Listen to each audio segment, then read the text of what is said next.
The way we take care of ourselves is ever evolving. And what we know for sure is that our mind and spirit are linked to our physical body, and that our wellness seems to extend into our communities and the planet we all share. It is very, very clear that wellness is interconnected. We love spending time with you to explore and practice the breakthroughs, the insights, and the passions of incredible people helping us all see the world in a whole new light. This is Health Gig. Today's podcast is part 2 of our conversation with the great Siri Lindley, who's the author of the new book, Finding a Way. Part 1 was last week, so be sure to go back and listen to that before you listen to today, but you are in for a treat.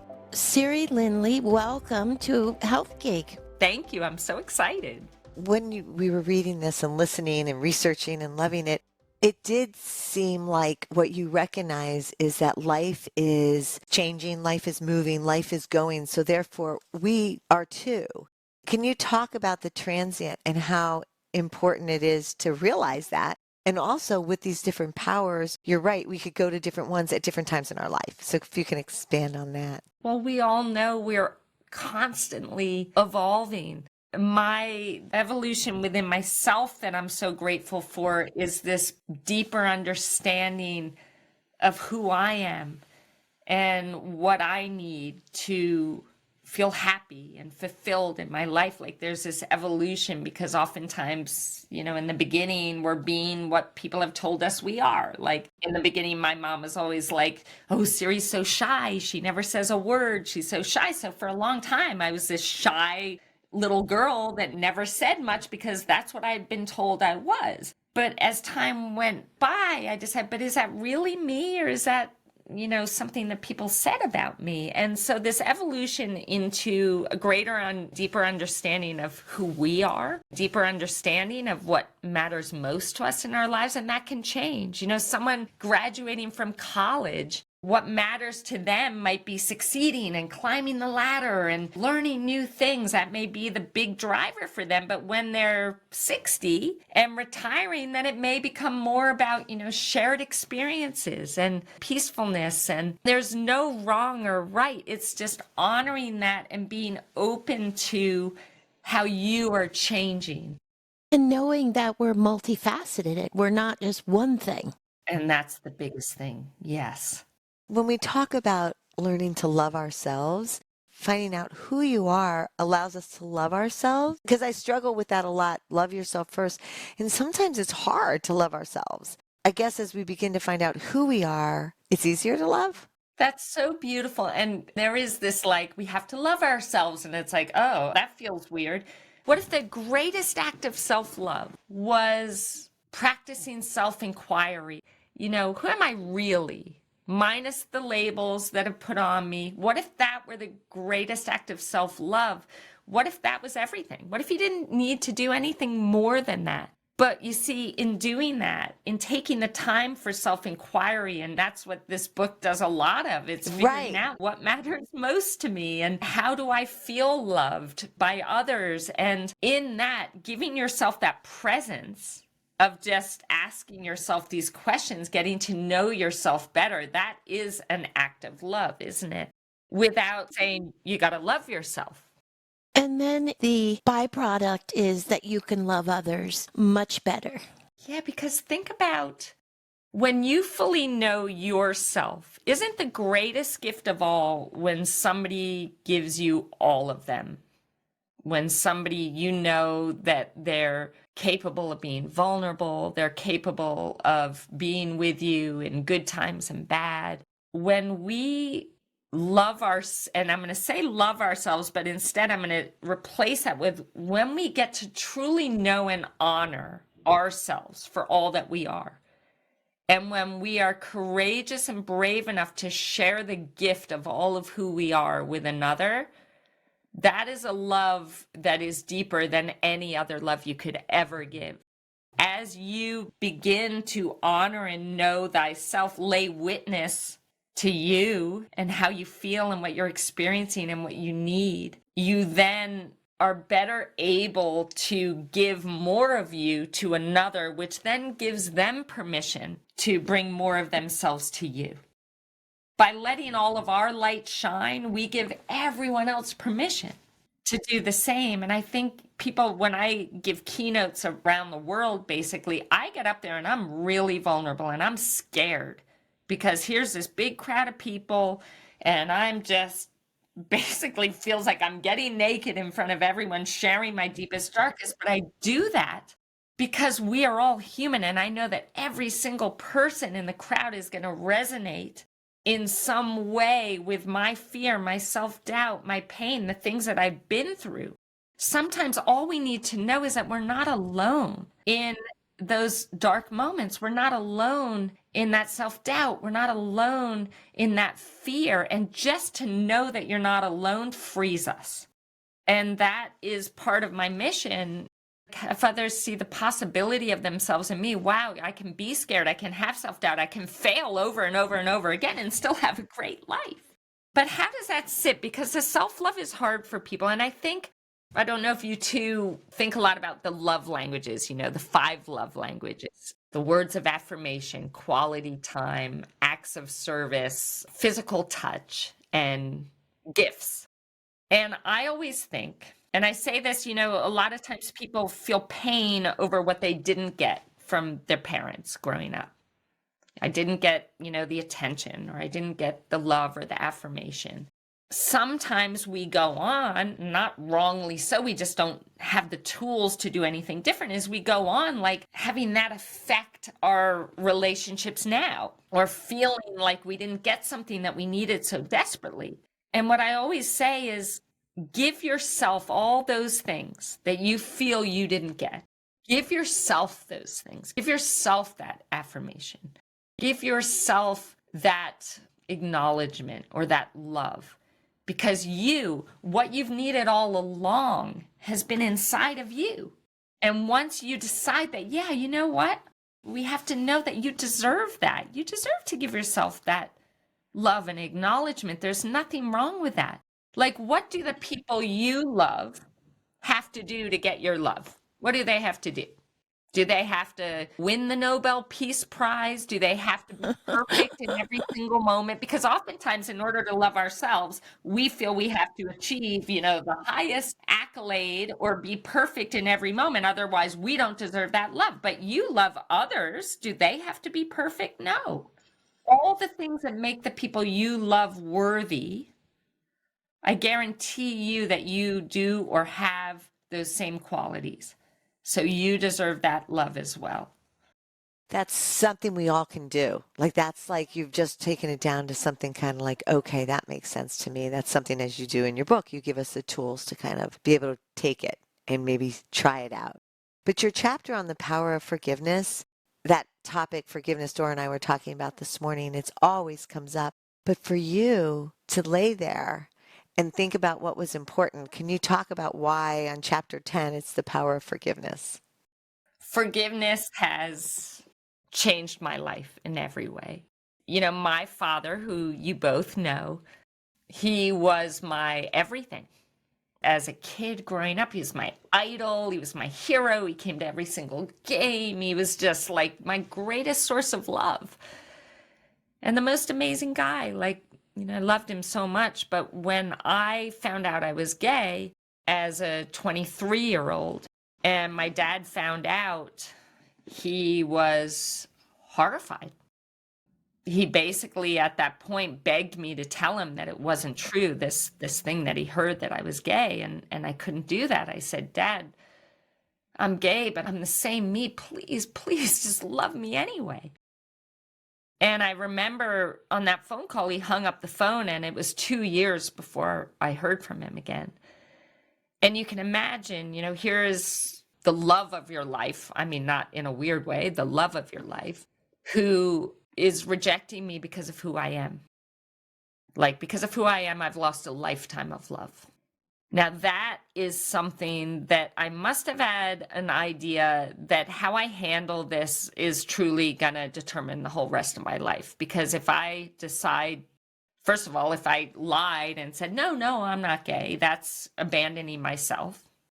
And if I live the story that he's telling me, which is because of who you are, you will never be loved, you will never be successful, you will never be happy. Like, I wasn't willing to live that story.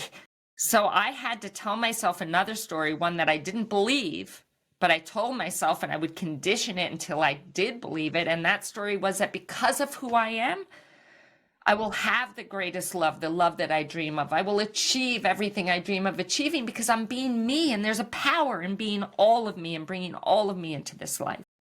I didn't believe it in that moment because I've lost my everything. But I had to find a way to become the person that did believe in that. What would she do? You know, future me, the one that knows that being all of who she is going to have everything she dreams of. What would she do? Well, she would take on this impossible goal of wanting to become, you know, the best in the world in triathlon, even though she sucks. She doesn't know how to swim. She would find a love for herself by diving into something that felt so scary. She would find a respect for herself by showing up time after time, no matter how many times she failed. She's going to get back up again, and that is going to earn her own respect. She's going to value herself because she's going to see, you know, that she's making progress and she's backing herself and she's doing these things. So I had to become that person that did believe that because of who she is, she will live her best life. Anyhow, you know, what that led to is 8 years later, I mean, I had this why behind taking on this impossible dream, because the why was that I was desperate to prove to myself that even as a gay woman, I could achieve something that I thought was special, that I could make a difference in this world, that I could inspire other people, and most importantly, that I could be loved and that I could love myself. 8 years later, I actually achieved this impossible dream. Imagine if on the day when he called me, he said, "Oh, Siri, like, somebody told me you're gay. My goodness, you're going to make the most fabulous gay woman." Like, what would that have done for my life? Like, what would I have gone on to do? It was when my wife and I started rescuing horses, and these horses have been treated horribly. Like, they've been beaten, starved, abandoned, all these horrible things. But within 1 week of us loving on them, feeding them consistently, being kind and soft with them, within 1 week, they forgive humans and they open themselves up to love and joy and a beautiful future. And I thought, God, we as humans don't do that, do we? We can hold on to the pain and the hurt for a lifetime. And what that does is it gives us an excuse. And I realized all the excuses I had, you know, with relationships. Yeah, no one's ever going to love me, you know, and it's my dad's fault. You know, I'm never going to have the confidence. It's my dad's fault. When we blame, we become powerless to change. We have an excuse.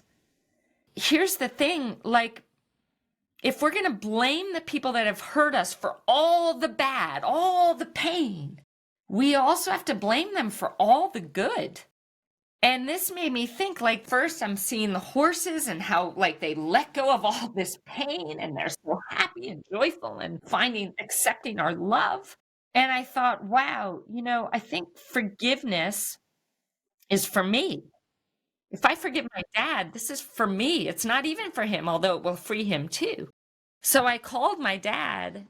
And this is also, Tony Robbins played a role in this and his teaching, so I want to honor that as well. But I called my dad and I said, "Dad, you absolutely broke my heart, but I forgive you, and I actually want to thank you. I want to thank you for being exactly the father I needed you to be, to become the woman that I'm really proud to be today." And he was crying and he said how sorry he was. He'd been following my entire career. He listed off like all the races. Of course it was.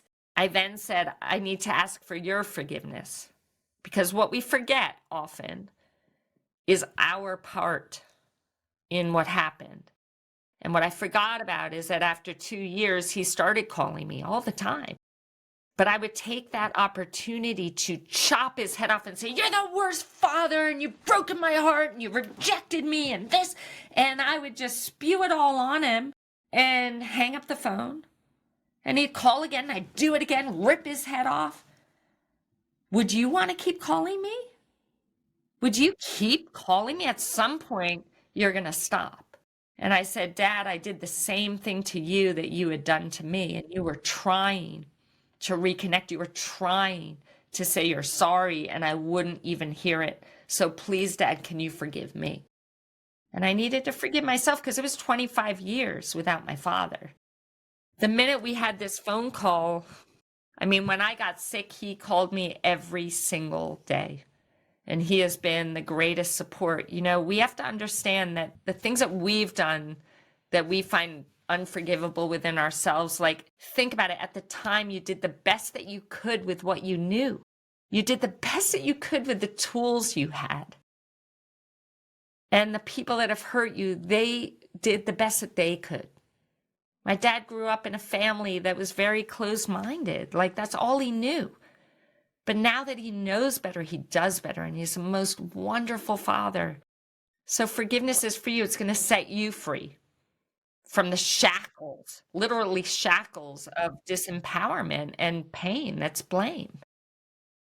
I think what I love about everything you've said in your book is that you really encourage people to take responsibility for their own lives. And this is almost sort of a handbook on how to do that. Thank you, Doro, for recognizing that, because that's everything. Because life is up to us. You know, I suffered great anxiety growing up and into my 20s. And when I finally realized that life is up to me, it's all up to me. It's the first time in my life I ever felt totally in control. Like, this isn't a big responsibility that should scare you. It's a truth that should set you free because you are in control. Life is up to you.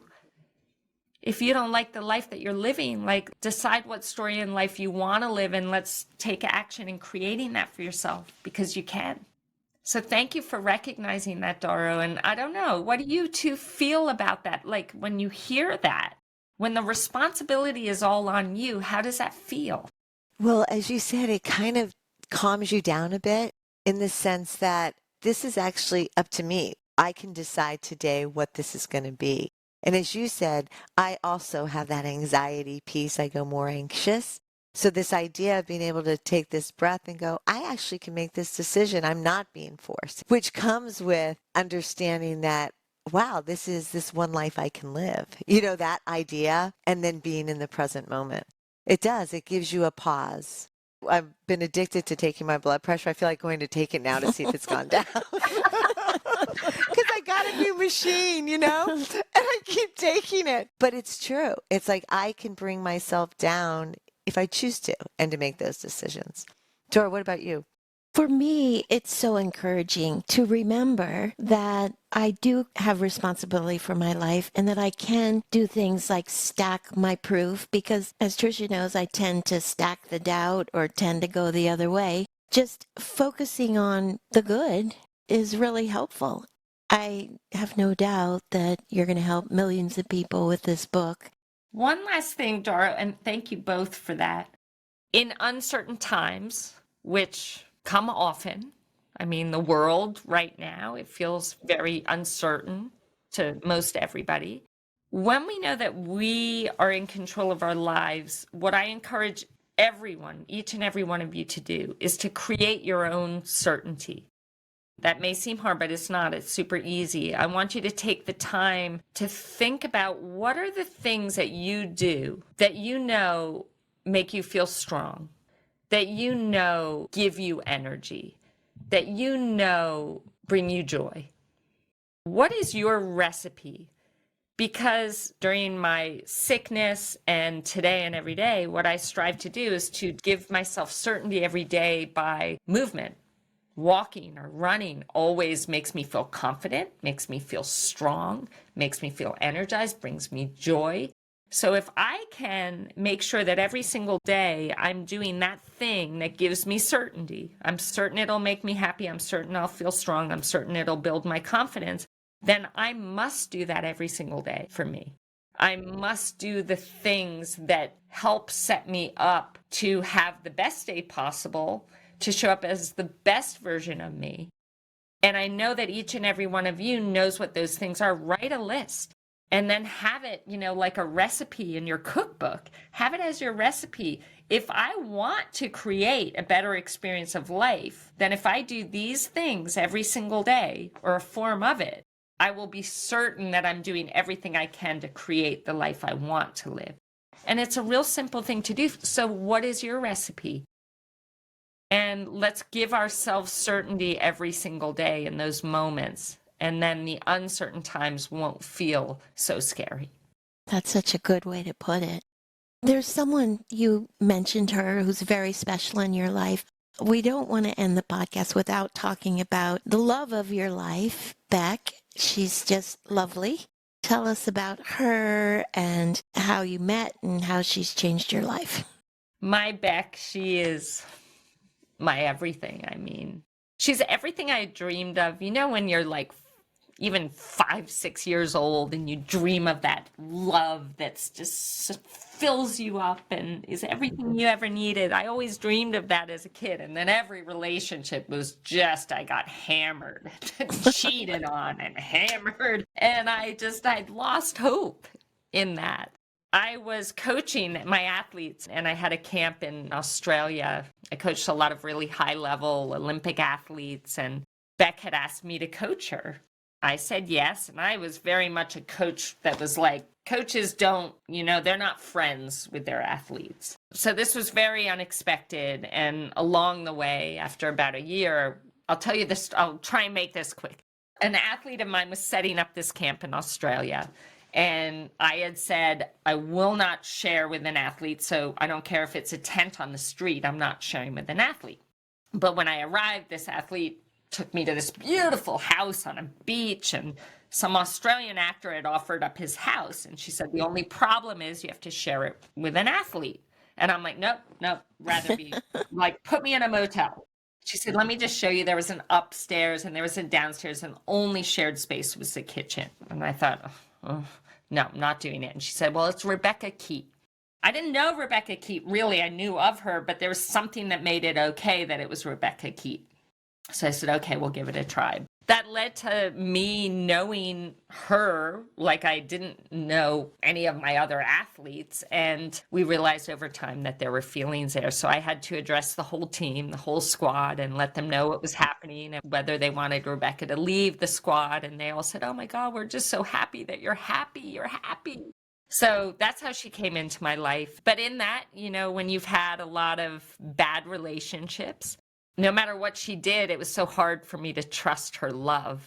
And that was our big challenge, was her saying, Siri, I've asked you to marry me. I've moved my entire life from Australia. Like, what do I need to do for you to know my love? And that was a big thing for me, to honor and trust myself enough to go all in on this love, and to honor and trust her love for me. And once I did that, it began, the greatest love story of my life. She's never left my side, and I feel so blessed. And my dad loves her. I think he loves her more than me sometimes, but it's all come full circle, and it's really beautiful. And so for those of you that have had maybe a not so wonderful dating life or relationships in your life, trust that one is out there.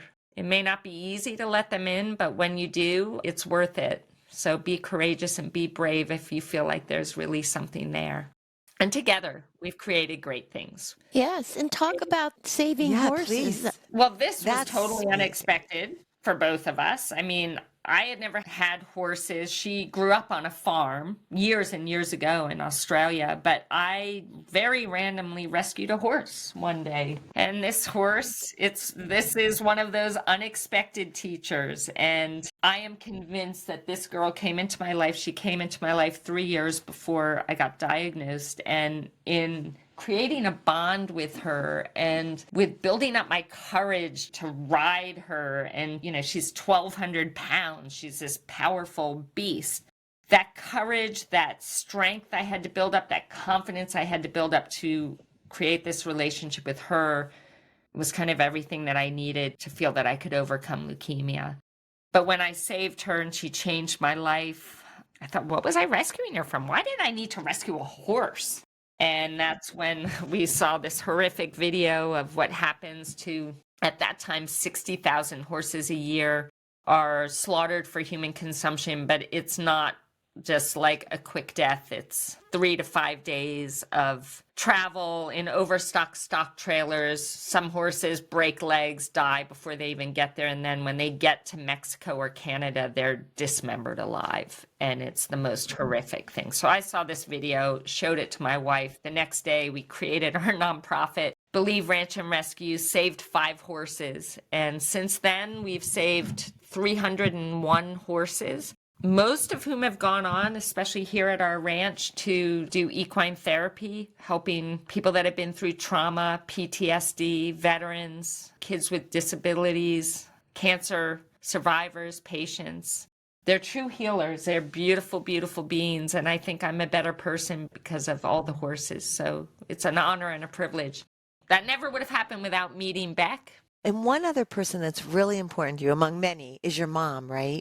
She's just my rock. She's that steady love. She is that beautiful example for me of the kind of person I want to be. Tony Robbins always says, picture yourself as an 80-year-old. And, you know, what you picture is kind of what you will become. And I love that I have my 80-year-old mom who hikes mountains and rides her bike. And it's like, she's my hero. And she's that beautiful example of the kindness, the love, the energy that I yearn to be. So I feel so blessed to have her as a beautiful example in my life. And I know the two of you are that as well, because I know the two of you. And I feel so blessed to have you as my friends and as these beautiful inspirations. But I just want to thank you. And I think maybe it was just, you know, growing up together in the same places in Kennebunkport, Maine, that gave us all this beautiful gift in life of beautiful people to look up to and to have as teachers and mentors and guides. And you two are that for me. My mom is that for me. And I just feel so deeply grateful. You're that for us. You are that for us. Thank you so much for spending this time with us. Yes. And we love your book, Finding a Way. Yes, we hope everyone will get their hands on it, Finding a Way. I can't wait to share it with all of you. And please share if you read it and it's helped you in some way or transformed your life in some way. Please share that. I love hearing how it's helped you. And I want to thank the two of you for putting it out there and getting it in more hands, because my whole purpose with this is to make a beautiful difference. So I hope to do that. Thank you for joining us on Health Gig. We loved having you with us. We hope you'll tune in again next week. In the meantime, be sure to like and subscribe to this podcast and follow us on healthgigpod.com. I'm Tricia. And I'm Doro. Be well.